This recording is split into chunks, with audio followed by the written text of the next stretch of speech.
안녕하세요. 요즘 자살 소식이 끊이질 않고 있습니다. 왜 그럴까요? 그 이유와 대처 방안에 대하여 전문가들의 의견을 들어보겠습니다. 우리나라에서 최근에 그 자살에 대한 문제가 사회적 문제로 크게 대두되고 있습니다. OECD 30개 국가 중에서 자살률이 우리나라가 첫 번째를 달리고 있습니다.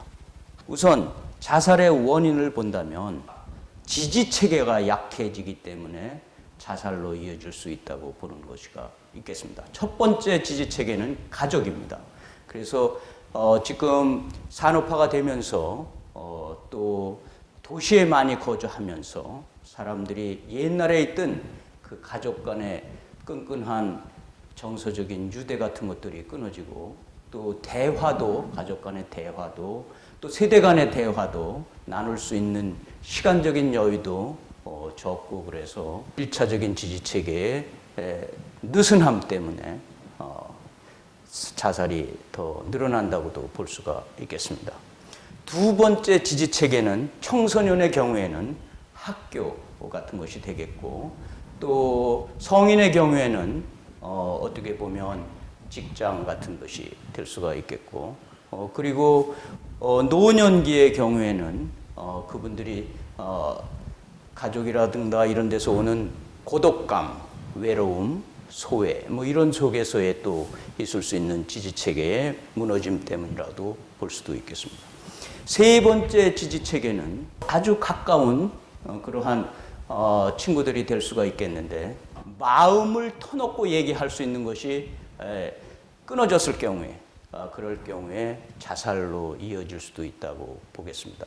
첫 번째, 청소년의 경우를 본다면 우리가 잘 알 수 있다시피 청소년들은 그 지금 말씀드렸던 지지체계의 1차, 2차, 3차 지지체계가 무너짐이 가장 큰 영향이 될 수도 있고, 또 학업의 부진에 대한 그 자책감, 좌절감 이런 것들도 있을 수 있겠고, 부모와의 대화의 문제가 가장 큰 것인데, 청소년들은 아주 충동적인 게 많습니다. 마음이 약간 흔들리고 있는 그런 상태에서 가족이 혼란된 상태, 또 결손 가족, 또 억울함이 있는 것, 이런 것들이 누적되어 있는데 부모와의 대화에서 또는 선생님과의 대화에서 잠시 야 인마 이것도 못해 라든가 얘 뭐 나가 죽어라 이것도 못하냐 이러면 그게 기폭제가 돼서 자살로 이어질 수도 있다는 것입니다. 자살자들의 경우에는 우선 분명한 동기가 있습니다. 두 번째로는 충동성이 강하게 작용하여 순간적으로 이루어진다는 것입니다. 세 번째는 피암시성이 강해서 동반 자살이나 모방 자살이 흔히 이루어질 수가 있습니다. 그래서 네 번째는 치사도가 높은 자살 수단을 사용한다는데 우리나라의 자살자들의 문제가 있을 수 있겠습니다. 생과 사의 세계를 혼동하게 될 경우에 도피와 같은 심리적 기제를 적용하여서 현실의 고민을 벗어나서 사후 세계에서 해결할 수 있다는 그러한 의존성 때문에 자기들의 그 기대를 사후 세계에 강하게 작용시킨 것 같은 생각이 듭니다. 특히 그 청소년의 경우에 이러한 것들이 많습니다. 정책적인 측면에서 본다면은 우리가 아까 말씀드린 그 지지체계를 어떻게 다 제1차, 2차, 3차 지지체계를 다 원상복귀시키느냐 하는 데 또 주력할 필요가 있겠고, 그리고 또 다음 방법으로는 가족관계 향상 프로그램이라고 생각할 수가 있겠습니다. 즉 Family Enrichment 프로그램인데, 이런 것을 도입해서 그 가족 성원들이 얼마나 중요한 사람들이고 생명이 얼마나 중요한 것인가, 또 하나의 생명으로 태어나는 것이 어떤 과정을 통해서 어떻게 태어나는 것인가 하는 것을 그 생명의 소중함을 일깨워줄 필요가 있다고 보겠습니다. 우리가 성인들 내지는 노인들의 경우에는 첫 번째로 그 대화방을 만들어 갑니다. 특히 여성들의 경우가 지금 많이 늘어나고 있는데, 여성들의 경우에는 그 여성만을 위한 대화방, 또는 답답한 사정을 누군가와 대화를 나누었다는 자체만으로도 카타르시스를 가질 수가 있습니다. 여성들은. 두 번째는 월 한 번 내지 두 번 정도의 부부간의 상담을 할 수 있는 무료 쿠폰을 보건복지부에서 바우처 제도에 포함시켜서 증정하는 방안도 우리가 제안을 해보겠습니다. 세 번째는 TV의 시트콤 드라마 형식으로 사랑과 전쟁과 유사한 프로그램을 제작 방영하여서 공익 캠페인을 통해 자살 방지 교육에 대한 홍보를 하는 것입니다. 물질 문명이 발달하고 살기가 더욱 좋아졌다고 하는 또는 21세기 복지국가를 추구하는 현실에서 왜 많은 사람들은 자살을 선택을 할까요? 하루 평균 42.2명. 시간으로 계산하면 34분에 1명씩 자살을 하고 있습니다. 청소년 통계를 보면 8.9%가 자살 생각을 하였다고 했습니다. 자살은 가장 불행한 죽음입니다. 가장 비참한 것입니다. 왜 우리 청소년들이 자살을 해야 합니까? 청소년들은 공부에 그리고 진로 문제에 여러 가지 스트레스와 여러 가지 고민거리들이 많습니다.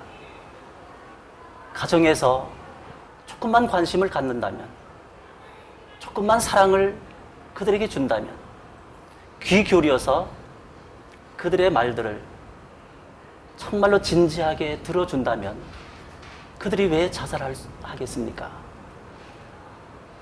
그들에게 사랑을 주십시오. 그들을 칭찬해 주십시오. 그들을 격려해 주십시오. 그들은 용기를 가질 것입니다. 그들은 희망을 가질 것입니다. 죽음보다는 그 용기의 힘을 얻어, 그 칭찬과 격려의 힘을 얻어서 살고자 하는 의욕과 욕망을 갖게 될 것입니다. 사랑하는 부모님들, 자녀가 지금 어떤 고민을 하고 계시는지 알고 있습니까? 자녀와 하루에 어느 정도 대화를 나누십니까? 자녀들은 아버지와 그리고 어머니와 대화하기를 원하고요. 자신의 속마음을 이야기하기를 원합니다. 그러나 그러할 기회가 없습니다. 시간이 없겠지만 자녀들과 시간을 가지십시오. 대화할 시간을 가져보세요. 아버님의 자녀가 몇 학년 몇 반 그리고 몇 번인지 아십니까 혹시? 아마 몇 번인지 아시는 아버님들은 그렇게 많지 않을 것입니다. 그만큼 자녀에 대해서 관심이 없다는 소리죠. 아이들은 학원에다, 시험에다, 공부에다 여러 가지 스트레스에 시달리고 있습니다. 학원 보내기보다 영어 단어 하나 더 외우는 것보다 아버님과 함께 아이가 좋아하는 노래 함께 부르기를 원하고 가고 싶은 거 함께 가기를 원하고 함께 대화하기를 아이들은 원하십니다. 아이들과 함께 대화의 시간을 마련해 보세요. 진지하게 아이가 무엇을 원하는지 그냥 듣고만 있어도 됩니다. 듣는 것만으로도 아이는 행복해하고 아이의 스트레스는 풀려집니다. 왜냐하면 자기의 고민과 자기의 마음을 들어주는 아빠가 계시기 때문입니다. 아이들로 하여금 마음의 것을 이야기할 수 있도록 다가가세요. 부모님의 관심과 그리고 사랑과 격려는 아이에게 참으로 용기를 줍니다. 아이의 마음속에 잠재적으로 품고 있는 자살이라는 그 단어를 끄집어내어서 자살, 반대로 하면 살자입니다. 아이에게 삶의 희망과 용기를 주세요. 사랑과 칭찬과 격려로 말입니다. 요즘 시대가 핵가족화되어 가고 있고 여성들의 사회에 참여도가 높아짐과 동시에 저희 집에서 가정에서 혼자 지내게 되는 노인분들이 참 많아지게 되는데요. 실제 간혹 가다가 부모님을 모시고 사는 세대가 있긴 하지만 그런 가족들도 보면 이제 며느리나 아드님 같은 경우에도 자녀분들 위주로 모든 생활이 이루어지고 있고 부모님은 사실은 소외된 게 사실입니다. 얼마 전에 모 노인복지관에서 공연을 했는데요. 거기에서 보니까 실제 할아버지가 기침을 하면 며느리가 아버님 아프세요? 라고 그냥 얘기만 할 뿐이고 자녀분이 아프다 그러면 정말 호들갑스럽게 병원으로 들고 뛰는 경우를 볼 수 있는데 그런 거에서도 보다시피 노인분들에 대해서 실제 가족들이 노인에 대한 생각이 과연 어느 정도 생각을 하고 있는지 궁금증을 일으키게 하고 있고요. 아버님 어디 아프세요? 아니다. 감기 기운이 좀 있구나. 금방 낫겠지. 너하고 해피하고 조심해야겠다. 감기 올릴라 또. 현실적으로 저도 아마 그런 비슷한 생각을 하지 않나라는 생각을 해요. 저희 아들이 아프면 들고 뛰겠지만 아마 부모님이 아프다 그러면 병원 한번 가실까요? 라고 정도 얘기하지 않을까 싶은데 현실적으로 정말 저희 사회에 지금 살고 계신 노인분들이 너무 외로움을 많이 외로워하시고요. 그리고 실제 자살률도 많이 높다고 하는데 그 자살의 가장 기본적인 원인이 거의 이제 우울증에 의한 자살이 가장 많다고 합니다.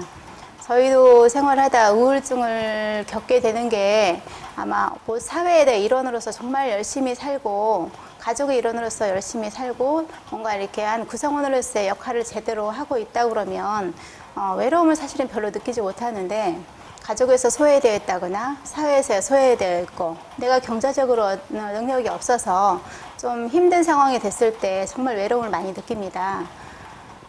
저희 나라에서도 정책적으로 노인 복지 프로그램을 많이 운영을 하고 있는데요. 장기 요양보험이나 아니면 뭐 가정간호라든가 이런 쪽으로 지금 저희가 포커스를 맞춰서 많이 운영을 하지만 실제적으로 그 혜택을 받는 노인분들은 많지 않습니다. 이유는 아주 간단합니다. 그런 시스템을 몰라서도 있지만 경제적으로 그럴 만한 여력이 되지가 않습니다. 본인 부담에 그 얼마 안 되는 것도 감당하기 어려워서 병원을 찾지 못한다든가 혜택을 누리지 못하는 노인분들이 참 많습니다. 그런 분들은 정말 의료 사각지대에 놓였다고 볼 수 있는데요. 나라에서 정책적으로 한꺼번에 해결할 수 있는 문제는 아닌 것 같고요. 지역사회라든가 어떤 기업체라든가 종교단체 아니면 무슨 뭐 저희 따로 뭐 봉사단체라든가 이런 지역에서 도움을 주셨으면 오히려 이 문제가 빨리 해결되지 않을까라는 생각을 합니다.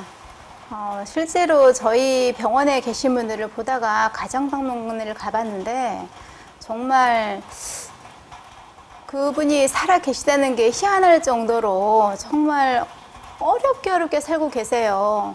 병원이라는 것은 가보지도 못하고 정말 혼자서 방에서 나오지도 못하고 그냥 밥도 겨우 요양보호사들이 가져다는 반찬에 밥 한 술 뜨는 정도의 생활이었지 정말 그분들한테 어떻게 하면 의료가 좀 제공이 되고 어떻게 하면 좀 도움이 될까라는 생각을 정말 절실하게 하게 만듭니다. 다문화 가정에 대해서 많이 관심을 가지면서 저희가 보니까 멘토와 멘티 역할을 하면서 1:1 엄마 되어주기 프로그램을 하는 걸 봤습니다. 저희 지역사회에 계신 노인분들과도 저희 지역 주민들이나 어떤 기업체나 아니 봉사단체 사람들이 1:1 멘토라든가 아니면 부모님 관계를 맺어서 그분들에게 자주 찾아가서 얼굴도 배워주고 봉사도 갈 수 있는 어떤 그런 시스템이 구축이 됐으면 좋겠습니다.